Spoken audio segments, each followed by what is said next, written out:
આપણે ગાંધીનગરના બીએસએફ ગ્રાઉન્ડનું ટ્રેડમિલનું જે ગ્રાઉન્ડ હતું તે આપણે પાસ કર્યું છે. તો તેમાં પહેલેથી છેલ્લે સુધી કેવું ગ્રાઉન્ડ હતું આપણે જોયું. તો સૌથી પહેલાં એન્ટ્રી થાય છે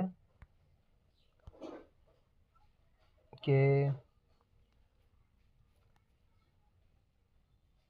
સવારમાં 5 વાગે એન્ટ્રી શરૂ થઈ જાય છે અને ત્યાં સાઈડમાં તે દિવાલમાં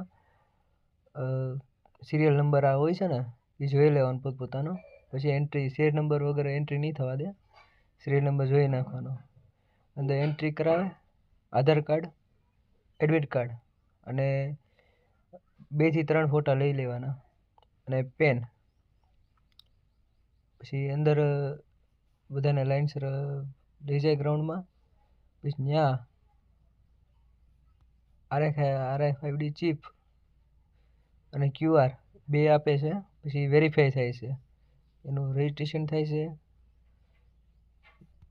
વેરીફાઈ થાય છે. પછી આપણા ફિંગરપ્રિન્ટ લે છે. પછી 2 ફોર્મ ભરવામાં આવે છે. ફોર્મ ભરીને PST રનિંગ આપણું થાય છે.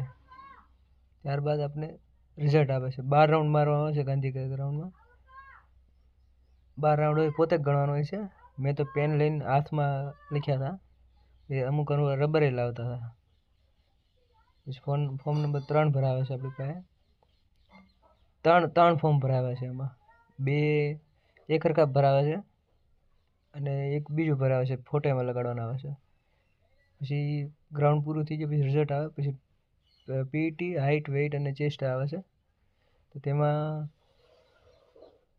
165 સેન્ટીમીટર હાઇટ હોવી જોઈએ, પછી 50 કિલો ઉપર વજન હોવું જોઈએ અને 77 થી 82 5 સેન્ટીમીટર છાતી ફૂલાવાની હોવી જોઈએ.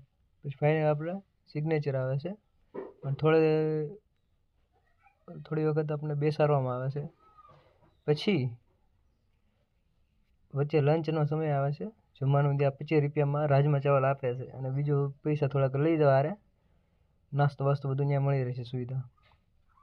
બિસ્કિટ ને જ્યુસ ને એવું બધું મળી રહેશે. અને છેલ્લા ફાઇનલ કહી દેશે તમને કે કેટલા પાસ છે. અમારા બેન્ચમાં 200 દોડાયા હતા, એમાંથી 122 જેટલા પાસ થયા હતા અને 78 ફેલ થયા હતા. 4 બેન્ચ હતું. પહેલાં 2 200-200ની હતી, બીજી 2ની ખબર નથી. અને છેલ્લા 10 વાગ્યા સુધીમાં દોડાયા હતા. Thank you.